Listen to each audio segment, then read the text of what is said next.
Hi అండి. Hello అందరూ ఎలా ఉన్నారు? బాగున్నారు కదా? సో, ఈరోజైతే నేను గోధుమ పిండి బెల్లం గవ్వలు చేస్తున్నానండి. అది ఎలా చేస్తున్నానో చూడండి. ఇదిగోండి ఫస్ట్ అయితే నేను గోధుమ పిండి 1.5 గ్లాస్ తీసుకున్నానండి. తీసుకున్న తర్వాత ఇగోండి ఇంకొంచెం హాఫ్ తీసుకున్నాను 1.5 గ్లాసు.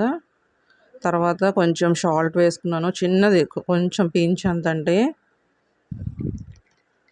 ఇంకొంచెం చూసారు కదా! సో, అంతే తీసుకోవాలి.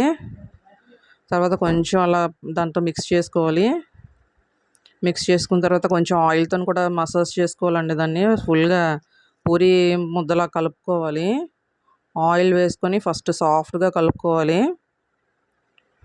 చూసారా? ఇలా అయితే కలుపుకోవాలి. సో, కలుపుకున్న తర్వాత కొంచెం కొంచెం వాటర్ పోసుకొని కలుపుకోవాలి.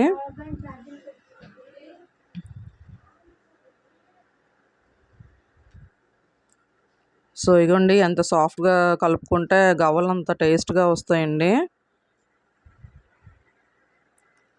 సో, ఇగోండి ఇంకొంచెం వాటర్ అయితే పడుతుంది కదా! సో, ఇగోండి మళ్ళీ అయితే కొంచెం వాటర్ వేసుకొని కలుపుకుంటున్నాం. మామూలు నీళ్ళు కలుపుకోవచ్చండి. హాట్ వాటర్ ఏమి అవసరం లేదు. మామూలు వాటర్ కలిపేసుకుంటే చాలు. సో, ఇగోండి ఇలా పూరి పిండిలాగా రెడీ చేసుకున్నాం కదా! అది ఎంత సాఫ్ట్‌గా అలాగా మర్దన అలా చేస్తుంటే అంత బాగా వస్తాయండి. ఇగోండి రెడీ అయిపోయింది ముద్దయితే. దీన్నైతే పక్కన పెట్టుకోవాలి ఒక 15 మినిట్స్ అలాగా. సో, ఈలోగా నేను బెల్లం అయితే తీసుకున్నాను. బెల్లం తీసుకొని అక్కడ కళాయిలోనే తీసుకుంటున్నాను. సో, తీసుకున్న తర్వాత ఇగోండి ఇదొక 15 మినిట్స్ మూత పెట్టేసి అయితే పక్కన పెట్టేస్తున్నాను. ఈలోగా బెల్లం తీసుకున్నాను కదండీ! అదైతే స్టవ్ ఆన్ చేసి కళాయి పెట్టుకొని అది పాకంకి రెడీ చేసుకుంటున్నాను. పాకం అంటే మరీ తే బాగా పాకం వచ్చి ఎక్కర్లేదండి. మామూలుగా బెల్లం కరిగితే చాలు. సో, ఇగోండి ఇలాగ అవుతుంది చూసారా? సో, ఈలోగా నేను గవ్వలకైతే రెడీ చేసుకుంటున్నాను చూడండి. ఇలా చిన్న చిన్న ఉండలుగా చుట్టుకొని ఆ గవ్వలది ఉంది చూసారా? చెక్కతోని నేనైతే తీసుకున్నానండి. దాంతోనే చేసుకుంటున్నాను గవ్వలు. చాలా ఈజీగా వచ్చేస్తాయండి దీంతో అయితే. సో, ఇగోండి చిన్న చిన్న అల్లికాయల్లా అంటాం కదా! అలా ఉండలు ఉంటే చాలు. సో, ఇగోండి ఇదైతే రెడీ అయిపోయింది. నేను ప్లేట్‌లోకి తీసుకున్నాను చేసుకున్న గవ్వలన్నీ. సో, దానికోసం నేను ఆయిల్ వేసుకున్నాను. మళ్ళీ స్టవ్ ఆన్ చేసి కళాయి పెట్టుకొని ఇగోండి ఆయిల్ హీట్ అయిపోయింది కదా! హీట్ అయిపోయిన తర్వాత ఈ గవ్వలైతే వేసేసుకుంటున్నాను ఫస్ట్ ట్రిప్‌వి. సో, ఇగోండి వేసుకుంటున్నాను చూసారా? ఇలాగా ఆయిల్ కదా! కొంచెం జాగ్రత్తగా చూస్తూ వేసుకోవాలి. లేకపోతే చేతులు వీటి మీద తుల్లుతదండి ఆయిల్ అయితే.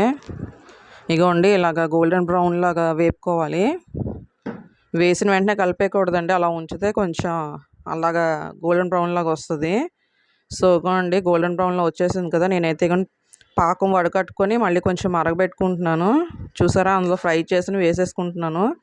అలా వేసుకుంటే ఏంటంటే ఆ గవ్వలు ఆ బెల్లాన్ని పీరుస్తాయండి.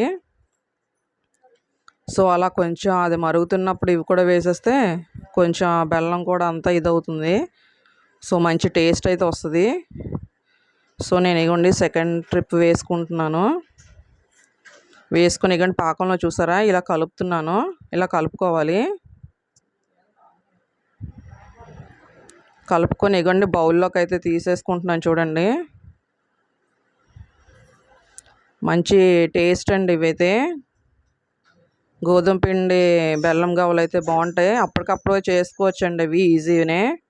సో, వెరీ వెరీ టేస్టీ అయితే రెడీ అయిపోయింది గవ్వలైతే. సో, చూడండి.